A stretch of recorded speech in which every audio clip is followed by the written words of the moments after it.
60대 남성이 마트 계산원과 연애를 시작했습니다. 조용히 사랑을 키워가던 어느 날, 그녀의 집에서 낯선 아이의 사진을 발견한 순간, 그는 숨겨진 진실과 마주하게 됩니다. 그리고 그 아이는 다름 아닌 자신의 손자였습니다. 사연 시작 전 구독과 좋아요 버튼 눌러주시면 사연의 재미가 2배가 됩니다. 사연 이야기 시작합니다. 제 이름은 김병수입니다. 올해로 67세가 되었습니다. 5년 전 아내 순자를 먼저 떠나보내고 나서 이 작은 동네에서 혼자 살아가고 있습니다. 아내가 떠난 후 집안은 갑자기 너무 조용해졌습니다. 40년 넘게 함께 살았던 사람이 없어지니까 모든 것이 낯설었습니다. 아침에 일어나면 습관적으로 순자야, 밥 먹자라고 말하다가 빈방을 보며 한숨을 쉬곤 했습니다. 외아들인 성우는 15년 전부터 미국에서 살고 있습니다. 처음에는 2-3년만 있다가 돌아온다고 했는데 어느새 그곳에서 자리를 잡고 가정을 꾸렸습니다. 1년에 한두 번 전화가 올 뿐이고 한국에 오는 것은 2-3년에 한 번 정도입니다. 그래도 삶은 계속되어야 했습니다. 동네 끝자락에서 작은 고물상을 운영하며 하루하루를 버텨나갔습니다. 사람들이 가져오는 고철이나 폐지를 정리하고 쓸만한 것들을 골라내어 다시 파는 일이었습니다. 큰 돈이 되는 일은 아니었지만 혼자 사는 노인에게는 충분했습니다. 무엇보다도 이 일은 제게 하루의 리듬을 만들어 주었습니다. 아침 7시에 일어나서 고물상 문을 열고 저녁 6시에 문을 닫고 집으로 돌아가는 일상이 있었기 때문에 그나마 견딜 수 있었던 것 같습니다. 그런 제게 작은 변화가 생긴 것은 1년 전쯤의 일이었습니다. 집 근처에 새로 생긴 마트에서 일하는 여자분 때문이었습니다. 박선희 씨 43세, 계산대에서 일하는 분이었습니다. 처음에는 그냥 물건을 사러 갔다가 우연히 마주친 인사였습니다. 어서 오세요. 평범한 인사였지만 그분의 목소리에는 뭔가 따뜻한 것이 있었습니다. 다른 계산원들처럼 기계적이지 않고 진심으로 반겨주는 느낌이었습니다. 며칠 뒤 다시 그 마트에 갔을 때 선희 씨는 저를 알아봤습니다. 아, 안녕하세요. 또 오셨네요. 그렇게 조금씩 인사를 나누기 시작했습니다. 처음에는 정말 간단한 대화였습니다. 오늘 날씨 이야기, 물건 가격 이야기 같은 것들이었습니다. 그런데 이상하게도 그분과 대화를 나누고 나면 기분이 좋아졌습니다. 오랫동안 잊고 있었던 감정이었습니다. 누군가와 이야기를 나누는 것, 누군가가 내 말을 들어주는 것이 이렇게 소중한 일이었나 싶었습니다.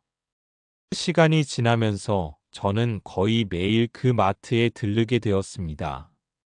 꼭 살 것이 있어서가 아니라 선희 씨와 이야기를 나누고 싶어서였습니다. 할아버지, 오늘은 어떤 일이 있으셨어요? 선희 씨는 제가 고물상을 운영한다는 것을 알고 나서부터 저의 하루 일과에 관심을 가져주었습니다. 오늘은 어떤 고물이 들어왔는지, 재미있는 일은 없었는지 물어보곤 했습니다. 오늘은 오래된 재봉틀이 들어왔어요. 1960년대 것 같던데 아직도 잘 돌아가더라고요. 와, 그런 오래된 것도 쓸 수 있나요? 예전 것들이 지금 것보다 튼튼해요. 한번 만들어 놓으면 몇십 년을 써도 고장이 안 나니까요. 이런 소소한 대화들이 쌓여가면서 저는 하루 중 가장 기다려지는 시간이 마트에 가는 시간이 되었습니다. 선희 씨도 점점 저에게 마음을 열기 시작했습니다. 자신의 이야기를 조금씩 들려주기 시작했습니다. 저는 원래 서울에서 살았어요. 그런데 몇 년 전에 이곳으로 이사를 왔어요. 조용한 곳에서 살고 싶어서요. 가족은 없으세요? 혼자 살아요. 할아버지처럼요. 그 대답에서 저는 뭔가 쓸쓸함을 느꼈습니다. 저와 비슷한 외로움을 가지고 있는 사람이라는 생각이 들었습니다. 몇 달이 지나면서 저희의 관계는 점점 깊어졌습니다. 마트에서 만나는 것만으로는 부족해서 가끔 마트가 문을 닫은 후에 근처 국밥집에서 함께 식사를 하기도 했습니다. 할아버지, 혼자 사시면서 외롭지 않으세요? 외롭죠. 특히 저녁 시간이 가장 힘들어요. 아내가 있을 때는 저녁을 먹으면서 하루 있었던 일들을 이야기하곤 했거든요. 저도 그래요. 집에 혼자 있으면 TV를 켜놓고 있지만 사실 소리만 날 뿐이에요. 진짜 대화를 나누는 건 아니니까요. 그런 대화를 나누면서 저희는 서로의 외로움을 이해하게 되었습니다. 그리고 조금씩 서로에게 의지하게 되었습니다. 어느 날은 선희 씨가 저의 고물상에 찾아왔습니다. 여기가 할아버지가 일하시는 곳이군요. 생각보다 정말 깔끔하게 정리되어 있네요. 별거 아니에요. 그냥 오래된 것들을 모아둔 곳이에요. 아니에요. 하나하나 다 정성스럽게 정리되어 있어요. 할아버지의 성격이 보여요. 그날 저는 선희 씨에게 차를 대접했습니다.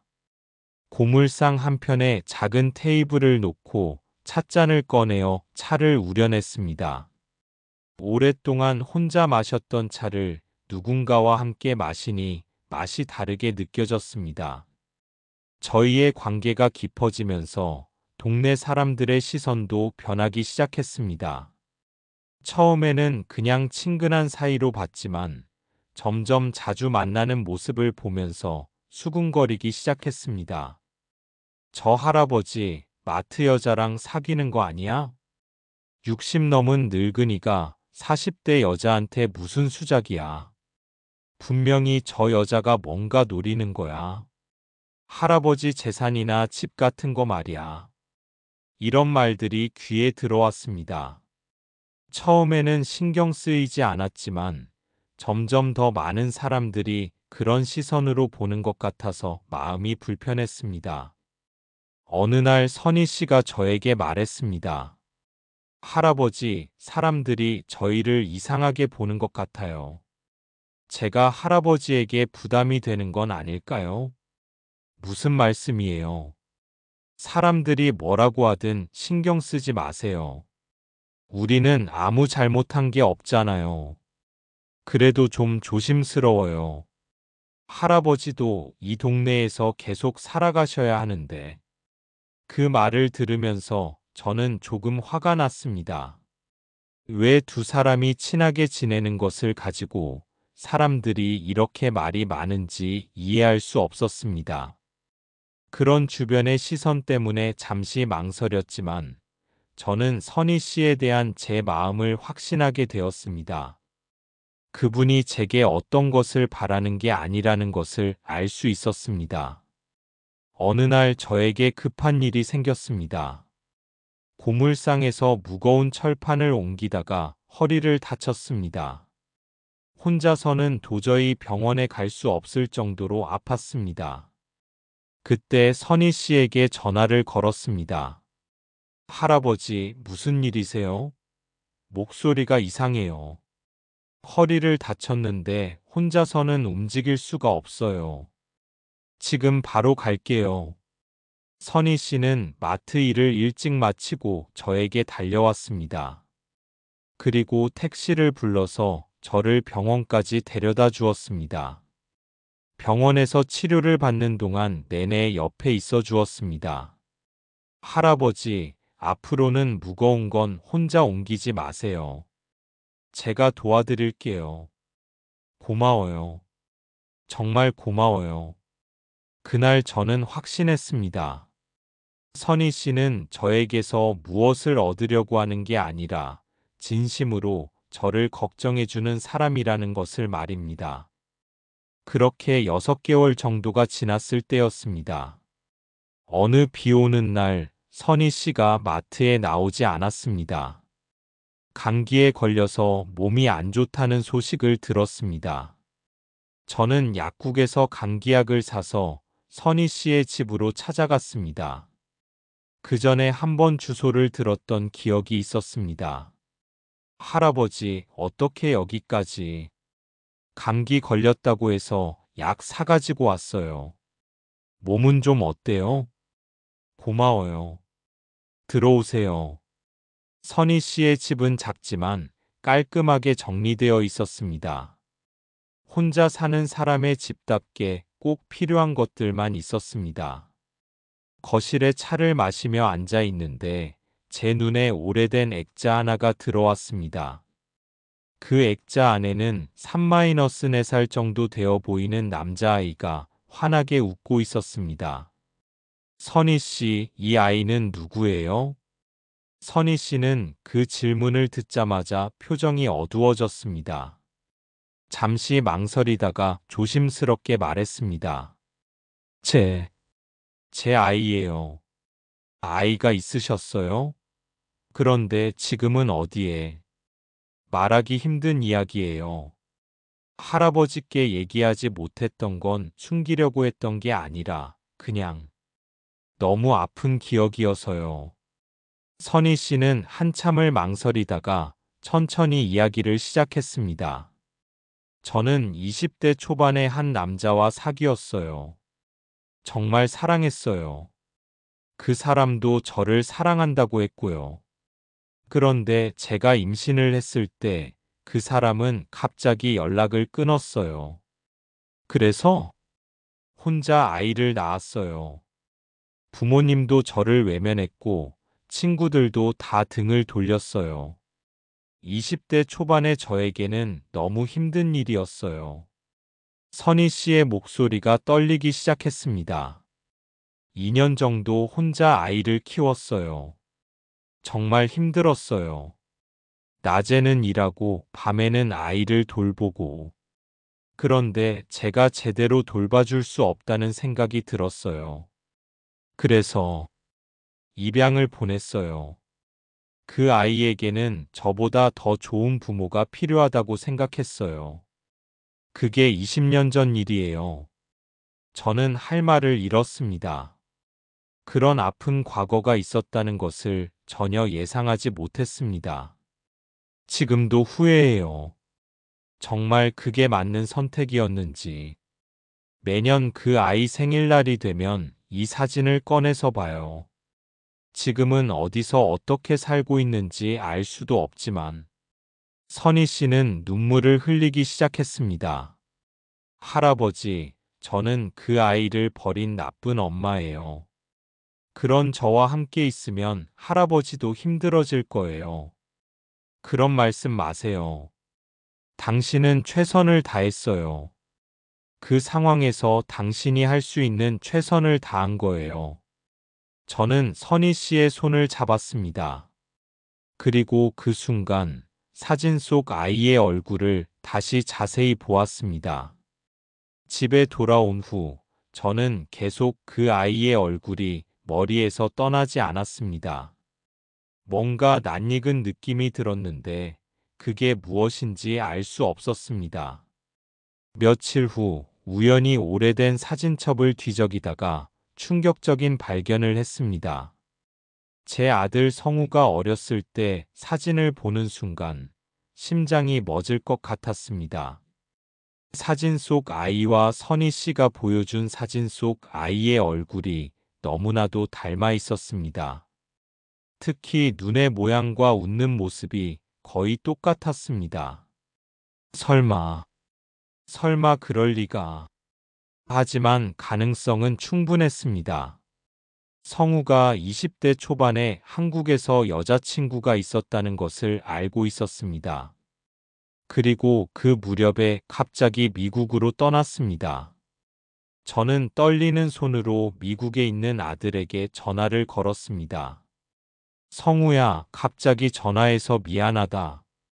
아버지가 좀 물어볼 게 있는데.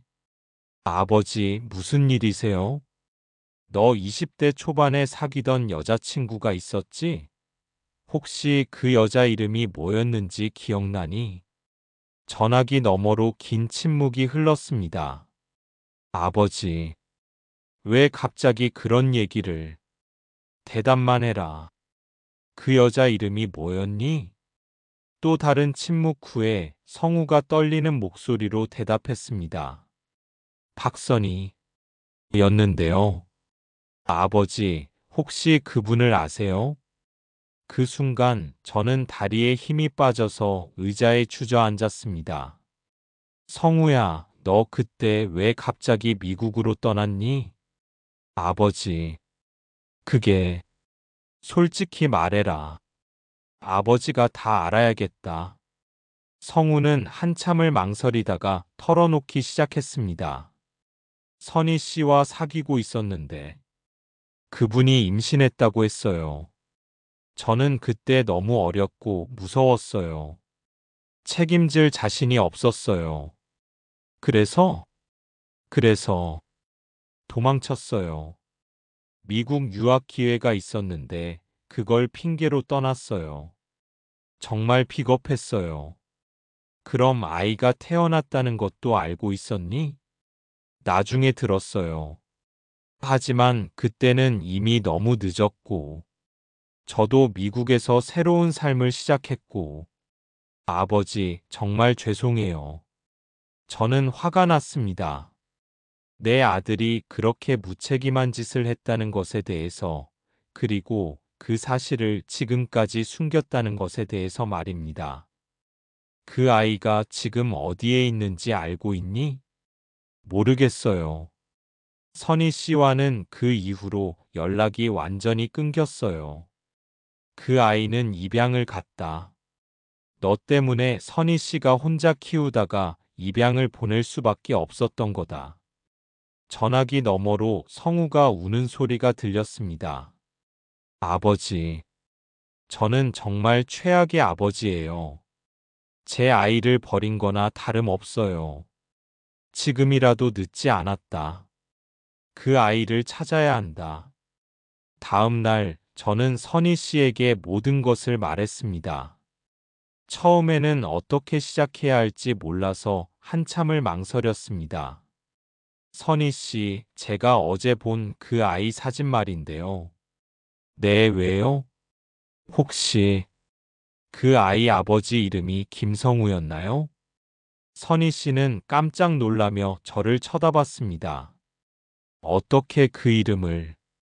그 사람이 제 아들입니다. 선희 씨는 한참 동안 말을 하지 못했습니다. 그리고 천천히 말했습니다. 그럼 할아버지는 그 아이의 할아버지가 맞습니다. 그리고 당신은 제 며느리가 될 뻔한 사람이었고요. 상황이 너무 복잡하고 충격적이어서 저희는 한동안 서로를 바라보며 말을 잇지 못했습니다. 할아버지, 아니 어머님, 어떻게 불러야 할지 그냥 지금까지처럼 부르세요. 상황이 복잡하긴 하지만 우리 사이는 변하지 않았어요. 하지만 이제 어떻게 해야 할지 모르겠어요. 제가 할아버지의 손자를 입양 보낸 거잖아요. 그건 당신 잘못이 아니에요. 제 아들이 무책임했던 거죠. 그날부터 저희는 함께 그 아이를 찾기 시작했습니다. 20년 전 입양 기록을 찾는 것은 쉽지 않았지만 포기할 수 없었습니다. 성우도 미국에서 한국으로 돌아왔습니다. 20년 만에 만난 선희 씨와 성우는 서로를 바라보며 복잡한 감정을 드러냈습니다. 선희 씨, 정말 죄송합니다. 제가 너무 어렸고 무책임했어요. 이제 와서 사과해봐야 뭐해요. 이미 다 지나간 일인데. 그래도 정말 미안해요. 그리고 고마워요. 제 아이를 2년 동안 혼자 키워주셨잖아요. 선희 씨는 눈물을 흘리면서 말했습니다. 그 아이가 어떻게 컸는지, 지금 어디서 뭘 하고 있는지 정말 궁금해요. 몇 주간의 노력 끝에 저희는 그 아이의 소재를 찾을 수 있었습니다.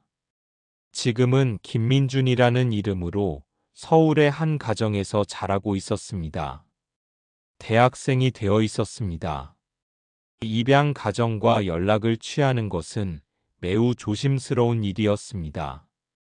갑자기 생물학적 가족이 나타났다고 해서 아이나 입양 가정이 부담스러워할 수 있었기 때문입니다. 다행히 민준이를 키운 부모님들은 이해심이 많은 분들이었습니다. 그리고 민준이도 자신의 생물학적 가족에 대해 궁금해했다고 했습니다. 첫 만남은 서울의 한 카페에서 이루어졌습니다. 민준이는 정말 성우를 빼닮은 청년으로 자라 있었습니다. 키도 크고 똑똑해 보였습니다. 안녕하세요. 저는 김민준입니다. 나는 내 할아버지다. 그리고 이분은 내 생물학적 어머니시고 저분은 내 아버지다. 민준이는 차분하게 저희를 바라보았습니다. 제가 입양됐다는 것은 어렸을 때부터 알고 있었어요. 그리고 언젠가는 생물학적 가족을 만날 수도 있다고 생각했어요. 우리를 어떻게 생각하니? 원망하지 않아요. 저를 키워주신 부모님께서 정말 잘 키워주셨거든요. 그리고 어머니께서, 아니, 생물학적 어머니께서 저를 입양 보내신 것도 저를 위한 선택이었다는 것을 알고 있어요. 민준이는 성숙한 청년으로 자라 있었습니다. 그 후 저희는 조금씩 관계를 만들어 갔습니다. 민준이는 일주일에 한 번씩 저희를 만나러 왔습니다. 처음에는 어색했지만 점점 자연스러워졌습니다. 할아버지, 고물상 일 재미있어요? 재미있다기보다는 하루하루 살아가는 일이지. 너는 대학에서 뭘 공부하니? 컴퓨터 공학이요. 졸업하면 프로그래머가 되고 싶어요. 그거 좋은 일이지. 요즘 시대에 맞는 일이고. 저는 손자와 대화를 나누는 것이 이렇게 즐거운 일인지 처음 알았습니다. 선희 씨도 민준이와 조금씩 친해졌습니다. 어머니, 제가 어렸을 때는 어땠어요? 정말 예쁜 아이였어요. 웃을 때마다 눈이 초승달처럼 변했어요. 그리고 밤에 잠들 때는 항상 제 손을 꼭 잡고 잤어요. 선희 씨는 눈물을 글썽이며 말했습니다. 그때 제가 더 잘해줬어야 했는데. 미안해요. 아니에요. 어머니 덕분에 좋은 부모님을 만날 수 있었잖아요. 그리고 지금 이렇게 만날 수 있게 된 것도 어머니가 저를 잘 키워주셨기 때문이에요. 성우도 아들과의 관계를 조금씩 회복해 나갔습니다. 아버지, 저는 정말 최악의 아버지였어요. 하지만 이제라도 아버지 역할을 하고 싶어요. 민준아, 나는 내가 원망스럽지 않다. 오히려 이렇게 훌륭하게 자라줘서 고마워. 저도 아버지를 이해해요. 그때 아버지도 어렸으니까요. 하지만 모든 것이 순조롭게 흘러간 것은 아니었습니다. 저와 선희 씨의 관계는 점점 복잡해졌습니다. 원래는 연인 관계로 발전할 수도 있었던 사이였는데, 이제는 손자를 매개로 한 가족 관계가 되어버렸습니다. 저희는 서로를 어떻게 대해야 할지 혼란스러웠습니다. 할아버지, 우리 관계가 너무 복잡해졌어요. 그러게 말입니다. 처음에는 그냥 좋은 사람으로 만났는데, 지금은 제가 할아버지의 며느리가 될 뻔한 사람이고, 할아버지는 제 아이의 할아버지고, 하지만 우리가 처음 만났을 때의 그 마음은 변하지 않았어요.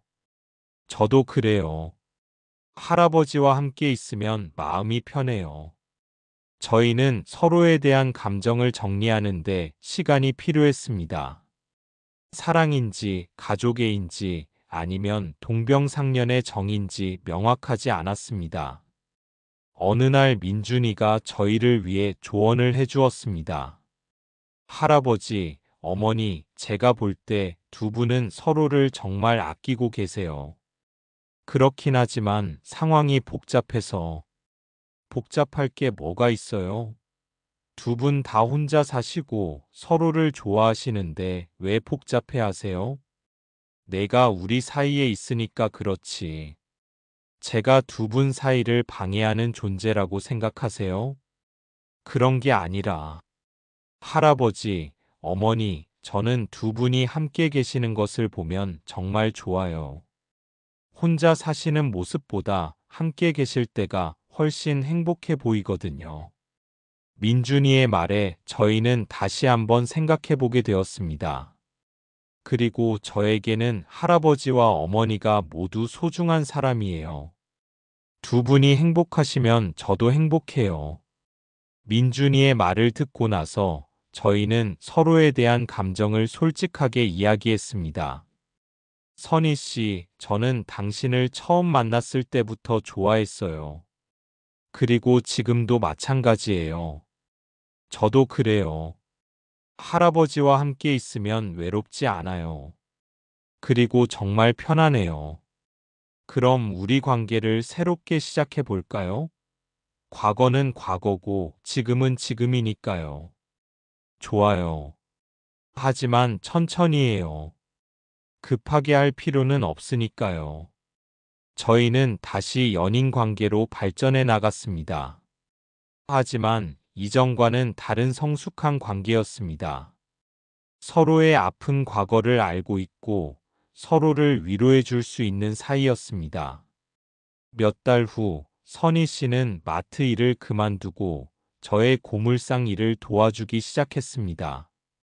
할아버지 혼자서는 힘들 텐데 제가 도와드릴게요. 고물상 일이 쉽지 않을 텐데. 괜찮아요. 할아버지와 함께하는 일이면 뭐든 좋아요. 선희 씨가 고물상에서 일하기 시작하면서 손님들도 많이 늘었습니다. 여자가 있으니까 손님들이 더 편하게 찾아왔습니다. 할머니, 이거 얼마예요? 아, 그건 할아버지께 물어보세요. 저는 아직 가격을 잘 몰라요. 처음에는 서투르기도 했지만 점점 익숙해졌습니다. 그리고 저희는 함께 일하는 재미를 느꼈습니다. 저녁이 되면 고물상 한편에서 함께 식사를 했습니다. 선희 씨가 만든 음식을 함께 먹으며 하루 있었던 일들을 이야기했습니다. 오늘은 재미있는 손님이 왔어요. 할아버지 나이 또래 분이셨는데 옛날 라디오를 찾으러 오셨더라고요. 아, 그분 저도 봤어요. 젊을 때 들었던 라디오를 다시 찾으시는 것 같던데요. 그런 손님들을 보면 마음이 따뜻해져요. 물건에도 추억이 담겨 있구나 싶어요. 민준이는 대학을 졸업하고 좋은 회사에 취직했습니다. 그리고 일주일에 한 번씩 저희를 찾아와서 안부를 물었습니다. 할아버지, 어머니, 요즘 어떻게 지내세요? 잘 지내고 있다. 너는 회사 생활 어떠니? 재미있어요. 하는 일도 제가 좋아하는 일이고 동료들도 좋아요. 그럼 됐다. 무엇보다 내가 행복한 게 중요하지. 민준이는 때로는 여자친구도 데려왔습니다. 할아버지, 어머니, 제 여자친구 소개해 드릴게요. 안녕하세요. 민준이가 할아버지, 할머니 이야기를 많이 해주셔서 정말 뵙고 싶었어요. 우리 민준이가 좋은 사람을 만났구나. 저희는 민준이가 행복한 모습을 보는 것만으로도 충분히 행복했습니다. 성우는 한국에서 몇 달 더 머물면서 저희와 시간을 보냈습니다. 그리고 과거에 대해 진심으로 사과했습니다. 아버지, 선희 씨, 민준아, 정말 죄송합니다. 제가 너무 어렸고 무책임했어요. 이제 그만해라. 다 지나간 일이야. 하지만 제가 책임져야 할 일들이 있어요. 민준이 대학 등록금이나 생활비. 그런 건 신경 쓰지 마세요. 민준이 키워주신 부모님께서 다 해주셨어요. 그래도 제가 아버지 역할을 못했으니까. 성우 씨, 이제는 앞으로를 생각해요. 과거를 바꿀 수는 없지만 앞으로는 좋은 아버지가 될 수 있잖아요. 선희 씨의 말에 성우는 눈물을 흘렸습니다. 정말 감사해요. 제가 이렇게 용서받을 자격이 있는지 모르겠지만 용서할 것도 없어요. 우리는 이제 가족이니까요. 처음에는 저희를 이상하게 보던 동네 사람들도 점점 이해하게 되었습니다. 특히 민준이가 자주 찾아오는 모습을 보면서 저희가 진짜 가족이라는 것을 알게 되었습니다. 아, 그래서 그 여자분하고 사귀는 거였구나. 손자까지 있으니까 정말 가족이네. 처음에는 이상하다고 생각했는데 알고 보니까 감동적인 이야기네. 동네 사람들은 저희 이야기를 듣고 나서 오히려 응원해주기 시작했습니다. 할아버지, 정말 잘 됐네요. 혼자 사시는 것보다 함께 사시는 게 좋죠. 젊은 사람들도 하기 힘든 일을 하셨어요. 정말 대단해요. 1년이 지나고 저희는 평범하지만 행복한 일상을 살고 있습니다. 아침에 일어나면 선희 씨가 아침을 준비해주고 함께 고물상에 가서 일을 합니다. 점심은 함께 먹고 오후에는 각자 할 일을 하다가 저녁에 다시 만납니다. 주말에는 민준이가 찾아와서 함께 시간을 보냅니다. 가끔은 성우도 한국에 와서 저희와 함께 시간을 보냅니다. 할아버지, 정말 행복해 보이세요. 그래, 나도 이런 기분은 오랜만이야. 어머니도 예전보다 훨씬 밝아지셨어요. 그럴 거야. 혼자 살 때는 항상 뭔가 허전했는데 지금은 그렇지 않거든. 저희는 거창한 것을 바라지 않습니다. 그냥 이렇게 평범한 일상이 계속되기를 바랄 뿐입니다. 어느 날 선희 씨가 저에게 말했습니다. 할아버지, 우리 작은 카페라도 하나 열어볼까요? 카페요? 네, 고물상 옆에 작은 공간이 있잖아요. 그곳에 작은 카페를 만들어서 동네 사람들이 차 마시러 올 수 있게 하는 거예요. 그것도 좋은 생각이네요. 고물상에 온 손님들도 차 한 잔 마시고 갈 수 있고, 동네 할머니, 할아버지들도 오셔서 이야기하고 갈 수 있고요. 저희는 작은 카페를 열었습니다. 이름은 할아버지 카페였습니다. 처음에는 손님이 많지 않았지만 점점 소문이 나면서 많은 분들이 찾아왔습니다. 특히 나이 드신 분들이 많이 오셔서 차 마시며 이야기를 나누고 가셨습니다. 여기 분위기가 참 좋네요. 집에서 혼자 있는 것보다 여기서 차 마시는 게 훨씬 좋아요. 그런 말씀 들으니까 뿌듯해요. 2년 후 민준이가 결혼한다는 소식을 전했습니다. 할아버지, 어머니, 제가 결혼하려고 해요. 정말? 축하한다. 그런데 결혼식 때 저를 걸어주실 분이 필요해요. 입양 아버지께서 해주시면 되지 않겠니? 물론 입양 아버지께서도 함께 해주실 거예요. 하지만 생물학적 어머니께서도 함께 해주셨으면 좋겠어요. 선희 씨는 눈물을 흘렸습니다. 정말 제가 해도 될까요? 당연하죠. 어머니는 제 진짜 어머니니까요. 결혼식 날 민준이는 입양 아버지와 선희 씨가 함께 걸어주는 것으로 입장했습니다. 정말 감동적인 순간이었습니다. 저는 할아버지로서 축사를 했습니다. 민준아, 너를 만난 것은 우리 가족 모두에게 큰 축복이었다. 내가 행복하게 살아가는 모습을 보는 것만으로도 우리는 충분히 행복하다. 민준이가 결혼한 후 저희는 완전한 가족이 되었습니다. 명절이나 특별한 날에는 모두 함께 모여서 시간을 보냈습니다. 민준이의 아내도 저희를 진짜 가족처럼 대해주었습니다.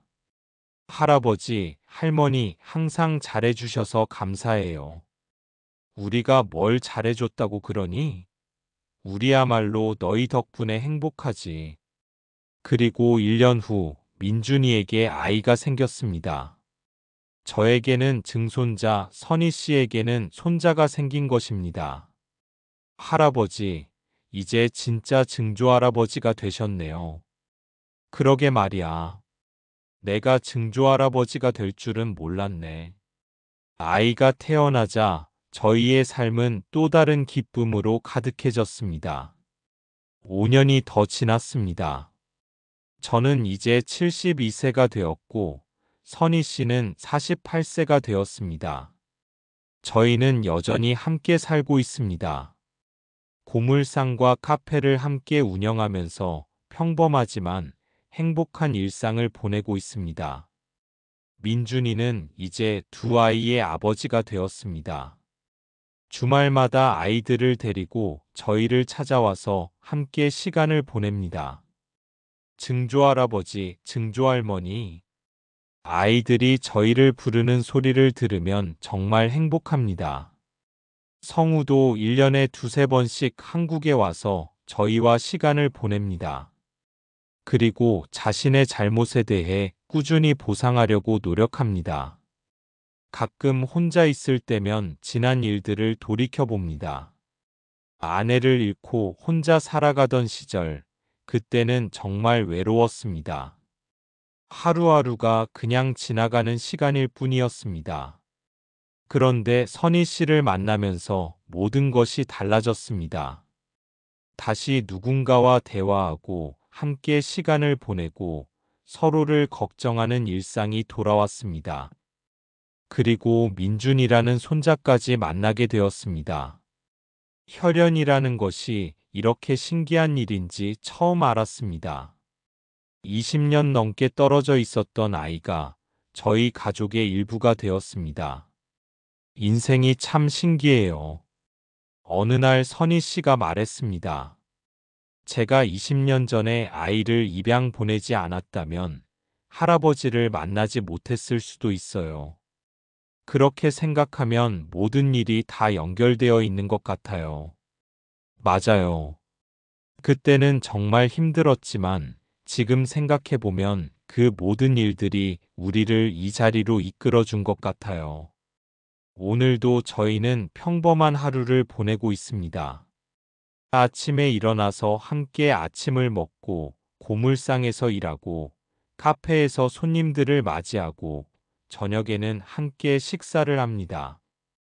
저녁 시간 고물상 한편에 놓인 작은 테이블에서 차를 마시며 하루를 마무리합니다.